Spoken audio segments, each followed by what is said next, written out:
Hello friends, இப்போ நம்ம பார்த்துட்டு இருக்கிறது வந்து ஃபுல் கோல்டு கப்பியோட ஃப்ரை. இவங்க வந்து பிறந்து ஒரு 15 டேஸ் ஆகுது. இதை வந்து நம்ம வந்து பெரிய தொட்டியில் சேஞ்ச் பண்ண போகிறோம். இப்போ 2 ரீசனுக்காக தான் நம்ம பெரிய தொட்டியில் சேஞ்ச் பண்ண போகிறோம். இதே தொட்டியில் வச்சுருந்தா க்ரோத்து இன்னும் வந்து ஸ்லோவே தான் இருக்கும். அதுக்கப்புறம் நம்மக்கிட்ட கோழி கப்பி வந்து குட்டி போட ரெடியாக இருக்குது.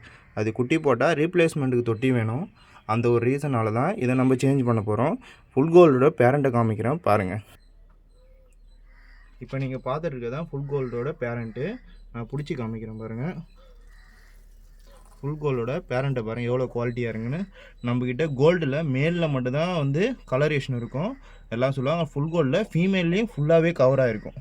கோல்டு பேட்டர்னு எக்ஸாம்பிளுக்கு பாருங்கள். கோல்டு பேட்டர்னு ஃபீமேலுக்கும் ஃபுல்லாகவே கவர் ஆகிட்டு இருக்கும். ஏன்னா இப்போ நியூவாக வந்த லைனேஜ் இது. முன்னாடி வந்து ஃபீமேலுக்கு எல்லாம் வந்து பாதி தான் கவர் ஆகிருக்கும். இப்போ வந்து நியூவாக வந்த லைனேஜில் கோல்டுக்கு ஃபுல்லாகவே கவர் ஆகிருக்கும். அவ்வளோ.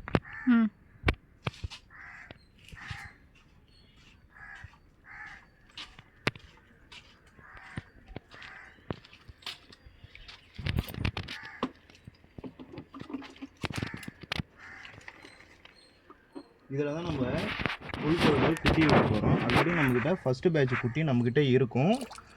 பாருங்கள், வீடியோ பார்த்தாலே தெரியும். ஃபஸ்ட்டு பேட்ச் குட்டி நம்மக்கிட்ட ஆல்ரெடி இருக்குது. இதில் ஒரு 5 பேர் நம்ம சேல்ஸ் பண்ணிட்டோம். இன்னும் ஒரு சேல்ஸுக்கு இன்னும் ஒரு 3 பேர் தான் இருக்குது.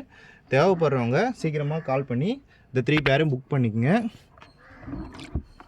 இது வந்து அடுத்த பேட்ச் குட்டியோட குவாலிட்டி பாருங்கள்.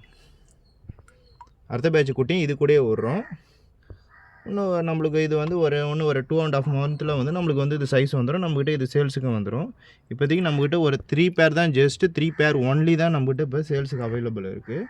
சீக்கிரமாக தேவைப்படுறவங்க புக் பண்ணிக்கோங்க.